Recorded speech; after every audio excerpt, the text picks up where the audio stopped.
Hello, welcome to a third in my series of Mr. Holmes' Cram Note videos for GCSE OCR. And in this video, we're going to look at a couple of things, and they are one, we're talking about memory, so we're going to answer the question, what is RAM and what is it for? We're then going to look at solving two of RAM's big problems, namely its volatility and the fact that it has a limited capacity. And the answer to those questions of solving those problems is basically ROM is the answer to the volatility problem, and virtual memory is the answer to the limited capacity problem. Before we move on, let's have a quick look at the memory module that we have in front of us. We can see it's made up of a number of integrated circuit chips, IC chips. Each of these has got literally thousands upon thousands of transistors in them, and each one of them is capable of storing a certain amount of memory. It's connected to a circuit board, a PCB, printed circuit board, has connectors which then plugs it into the motherboard, and that's how your CPU and your computer system gets access to the memory in entirety. Right, so I mentioned the word memory, and when we mention the word memory we think of RAM. And RAM, as you should have learned, stands for Random Access Memory. To understand what random access, but you probably don't know what random access means. So a quick discussion on that is needed.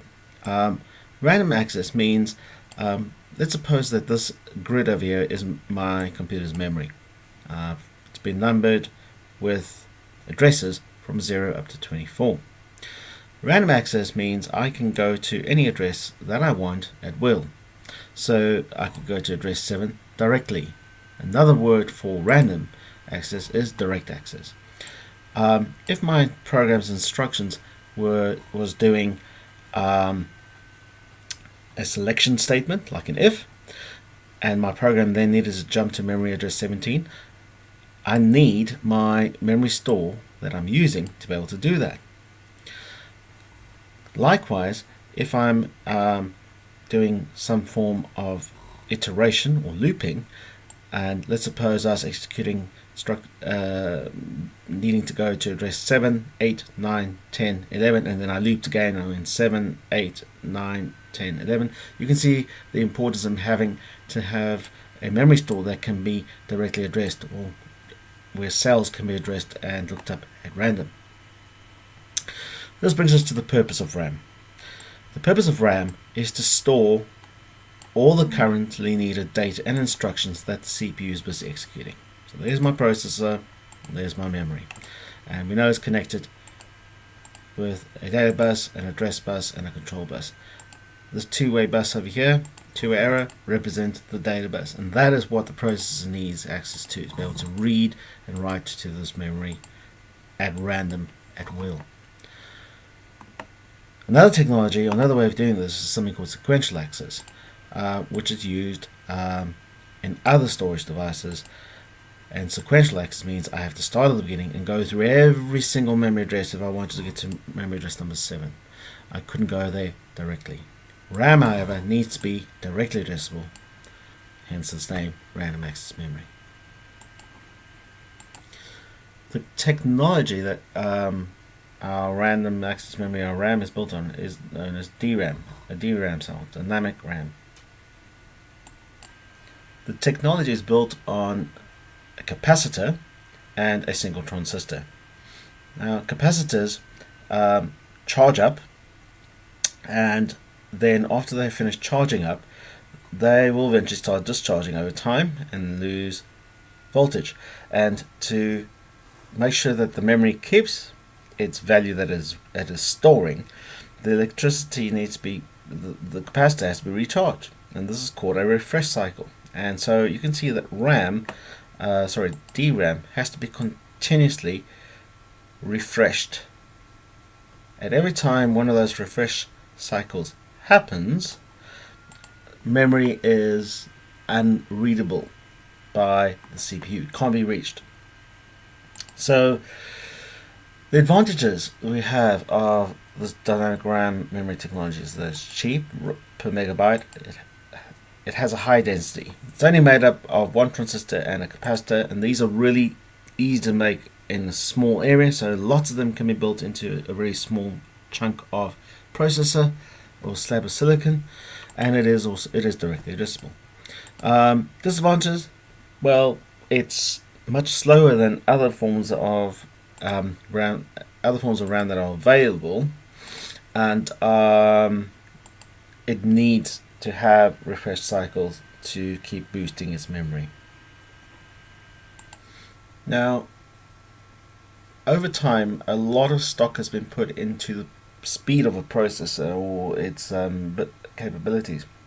And Gordon Moore, one of the co-founders of Intel, in 1965 postulated and noticed a trend that every 2 years, the number of transistors per square inch of integrated circuit doubled. That trend has certainly continued, and it gives rise to really an exponential growth in performance, or rather density, what can be done. RAM, sadly, has not kept pace with how CPUs have been evolving. This has resulted in what is known as the processor memory performance gap. Bottom line is, processors are increasing their performance at a rate of around about 60% per year. Memory, on the other hand, RAM, is only increasing its performance at around 6 or 7% per year. So to this end, we've got processors doing pretty much twiddling their thumbs most of the time because they're waiting for much slower memory. So to this end, another type of memory is needed called SRAM, which stands for static RAM. Dynamic RAM, remember, needs refresh cycles. Static RAM is built very much differently. It's built not using transistors. Sorry, it is built using 6 transistors, but no capacitor. The advantage of this is that it doesn't require refresh cycles and therefore much faster than DRAM. It's roughly a factor of 4 to 10 times faster than dynamic RAM. The disadvantage is that this gives it a very low density. After all, you need to have 6 transistors where DRAM only needs 1, and consequently this is a relatively expensive technology. So we can't have very much of it. So what is done is we tend to stick this static RAM into cache. So the cache will sit between primary memory and primary memory, and the our DRAM, our slower DRAM, which has a speed of about 60 nanoseconds, and cache has a speed between 6 and 12 nanoseconds depending on which level it is, and we'll stick that between the primary memory, at the dynamic RAM, and the processor. So the purpose of cache, if you look at this sense, remember, is definition's slight variation on the definition, or the reason for primary memory. The reason for primary memory, remember, is to store all the data and instructions needed by the CPU. Cache, on the other hand, only stores the most current data and instructions being used by the CPU. It only stores the most current data and instructions being used by the CPU. Why is this? Well, it's faster memory, but it's much smaller. So we can't fit everything into cache memory. This is also the reason why the more expensive static RAM is used for cache and not as the main memory store of a computer system.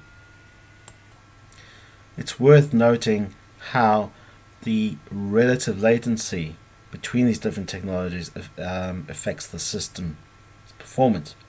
So CPUs have registers, as you well know. They're very small, and they're order of bytes, but they have an access speed of about 1 nanosecond. Cache, on the other hand, which is built on our static RAM, has an access time of around 10 nanoseconds, but they tend to be rather small, about in the order of megabytes, a couple of megabytes. RAM, on the other hand, much larger in size, in the order of 8 gigabytes, but much slower access speed of about 10 nanoseconds. So you can see there's roughly a rule of 10 at play over here. So cache is roughly 10 times slower than the registers, but 10 times faster than RAM, and so on. Remember, both SRAM and DRAM are types of RAM. What is different is how they are used within computer systems. Both these RAMs, SRAM and DRAM, have two huge problems. They are both volatile, which means when the power is turned off, they lose their memory contents, and they have a rather limited capacity. There's not that much of it, comparatively speaking. It's a limited resource because it is expensive. So briefly, the remainder of this video is going to look at solving these two big problems that RAM has. We're first going to address the volatility of RAM. How do we overcome that? And then we will address how do we overcome the limited storage capacity without increasing the RAM size. Well, why don't you just increase the RAM size, sir? Well, there's still a limit to what you can do with that. If I take my system and it has 4 gigabytes of RAM in it and I upgrade it to 8 gigabytes of RAM, I still at the end of the day will only have 8 gigabytes of RAM. So the question then arises, what on earth does the computer do when all those 8 gigabytes are being used up by programs and data? And I then try and open another program, or my document gets bigger. What happens? How does the computer cope with that? That is a very real problem, and that is solved by using something called virtual memory, which we'll look at in more detail in a minute. And the volatility issue is solved by either ROMs or secondary storage itself, which is the whole section and the subject of the next video. Apart from there being one letter difference, I once asked somebody what's the difference in RAM and ROM. One said one student said one is spelled with an A and the other one spelled with an O. No, that's not the difference. The huge difference, and the most important thing you've got to know for the exam, is that RAM is volatile. ROM, on the other hand, which stands for read-only memory, is non-volatile. It means when I switch the power off, it still remembers what its memory contents are. There are a whole bunch of things in this table which I suggest you look at when you look at the PDF. But basically, the long and the short of it is that ROMs use a completely different type of technology that's based on something known as an FG MOS or an FG MOSFET. These are relatively inexpensive. Depending on the type, they are relatively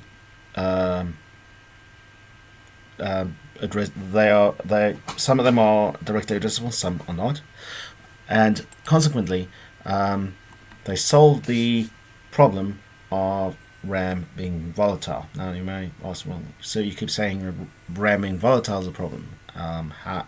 What do you mean by that? To answer that, you need to remember what RAM is actually for. RAM, remember, primary memory, stores all the current data and instructions that the processor needs. But being volatile means that when I turn the computer off, all the memory is gone. So the question then arises, what happens when I switch the computer on? What's in RAM? Answer, absolutely nothing. It is empty.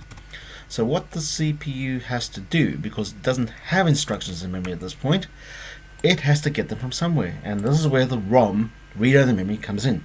The CPU will pull in a special program from ROM BIOS that will do a post check. The post will start running the ROM post check. Post stands for power on self test. The computer posts, it checks all of the devices attached to it, sees everything's working, and once it's finished doing that, it will then start going to the secondary storage disk, and the BIOS will then pass control to something which is known as the MBR, the master boot record. The master boot record will then start scanning the disk, because it will start at this stage learning about how the disk is actually made up, and start looking for an active partition. Once it's found an active partition, it will then load another very specialized system software program known as a bootloader. The bootloader in turn will then start starting the process of loading the operating system, and once the operating system is completely loaded into RAM and it will stay in RAM. At this point, the control of the entire computer system will be under the control of the operating system, and the operating system itself, as well as various other system software programs, will be looked at in section 1.7. So the takeaway from here is ROM BIOS is used to boot up the computer. Because it's non-volatile, it can store the instructions the computer needs to boot itself up, even though the computer is starting up with nothing in its primary volatile memory. It's RAM. Alright, before we continue talking about different types of ROM, it's useful to understand the technology that the ROM is built upon. You might be thinking, well, how on earth do I get something that's electronic to remember things when the power is switched off? That's a very good question. The answer to that question is a piece of technology known as the floating gate transistor, also known as an FG-MOS or an FG MOSFET. FG stands for floating gate. And the long and the short of it is this. When a current's passed over the semiconductor, which is basically like a transistor, some electrons will be transferred into a gap known as the floating gate. And when the power to this device is switched off, those electrons will remain trapped in this floating gap area. And the presence or absence of those electrons trapped in this floating gate area can be used to store long-term, non-volatilely, the bits 1 or 0. This line above here is known as the control line, and that control line is responsible for either setting or clearing that floating gate. In EEPROMs, there used to be a little ultraviolet window on top of the ROM memory module, and in EEPROMs, only exposing it to UV light as the control would allow you to erase and reprogram it. Later, EEPROMs were evolved, and these used electricity by passing an electric current to EEPROMs. To the EEPROM, you could reprogram or rewrite the ROM. Today we use flash memory. Now, flash memory technology is very similar to the EEPROM, but it can be encoded by using a single transistor. It uses only a single transistor, and we can encode it by using electricity, very similar to an EEPROM, but much smaller, and but with certain drawbacks by sacrificing the ability to write individual bits. So to reiterate, the purpose of a ROM, read-only memory, is basically to behave. It's used for the BIOS, the basic input-output system, and it's used to boot up the computer when there are no instructions in primary memory, which is volatile, straight after the computer has been started up. ROM also has a purpose within computer systems as a whole.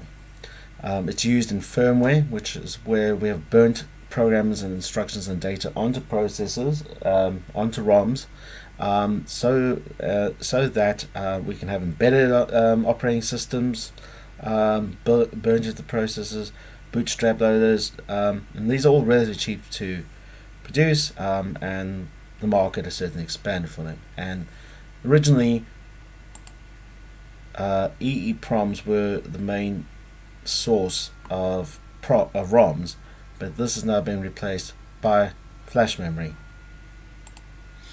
There's a subtle but important difference between an EEPROM and flash memory.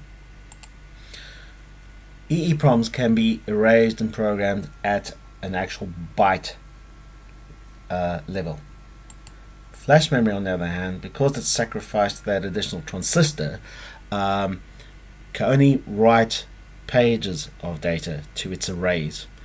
So it's not byte by byte writing, it's a whole block at a time. And these blocks are typically 256 bytes big or 16 kilobytes big.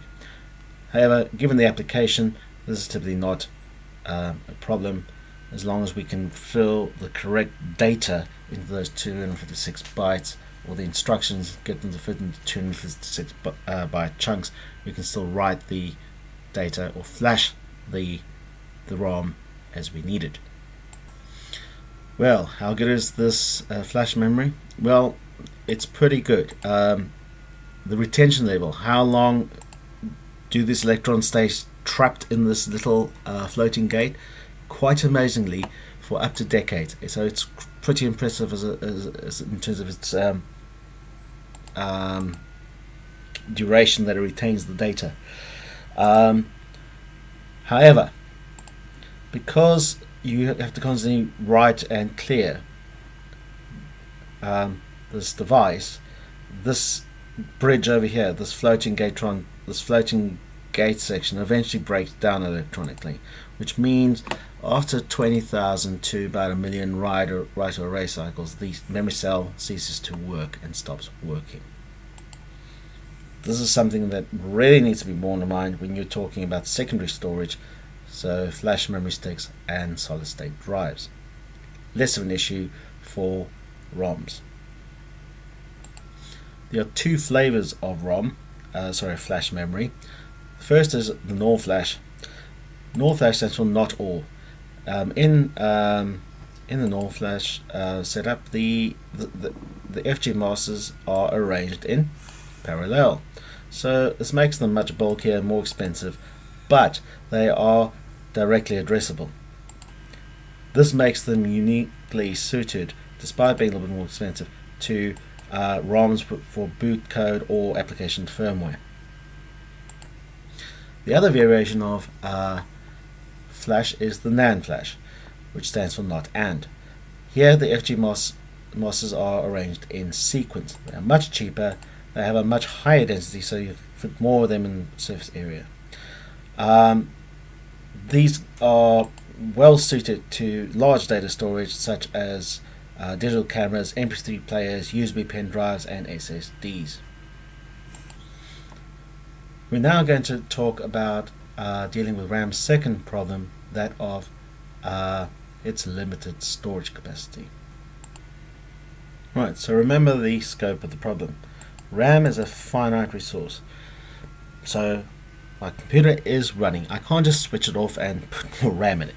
And I've got 4 gigabytes of RAM in my system, and my memory, my RAM is full, and I need more RAM to be able to save my document or carry on working on something or to load another program, whatever the case may be.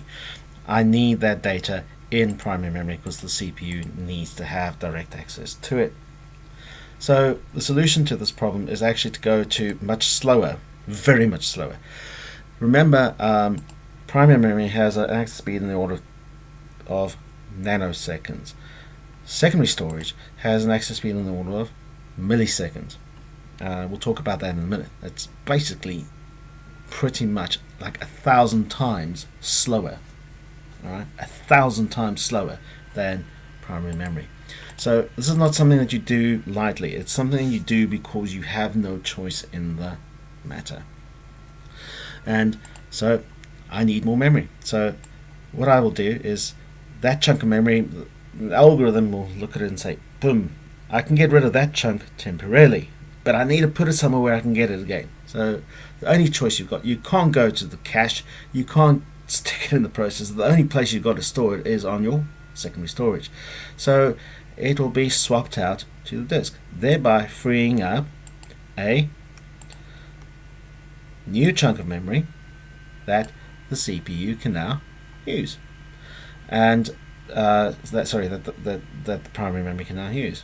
And this is called virtual memory. If the processor looks and wants that memory, as far as it's concerned, it is seeing this as a picture. It sees memory as being much bigger than it really is, because that memory has been swapped out to secondary storage. But of course, this is the problem, because that secondary storage is so much slower, and you've all heard your system when it starts running out of RAM, you've heard the disk thrashing about and everything slows down, and now you know why. Because that secondary storage, virtual memory, is 1,000 times slower than your primary RAM memory. So what is virtual memory? Virtual memory is the simulated memory that is written to a file on the hard disk or hard drive that appears to exist as RAM but is in fact in secondary storage. Okay, so there you go. There's a little diagram. There's RAM pretending to be much bigger than it is, but it's actually writing that data to secondary storage, which is much, much slower.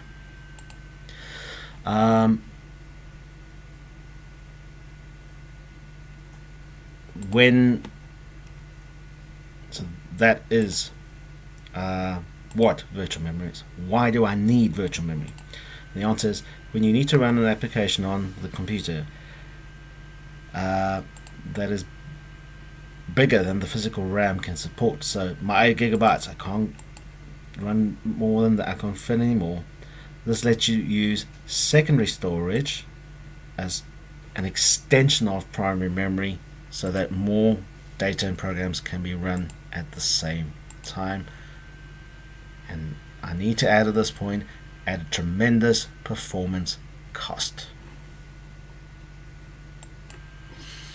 So how does this all work? Well, there's normally some sort of direct mapping between primary memory and the file. So clusters or chunks of primary memory will be divided into blocks, and those blocks will be mapped directly to areas on the disk, which can then be quickly and easily swapped in and out from non-volatile secondary storage into the volatile primary storage.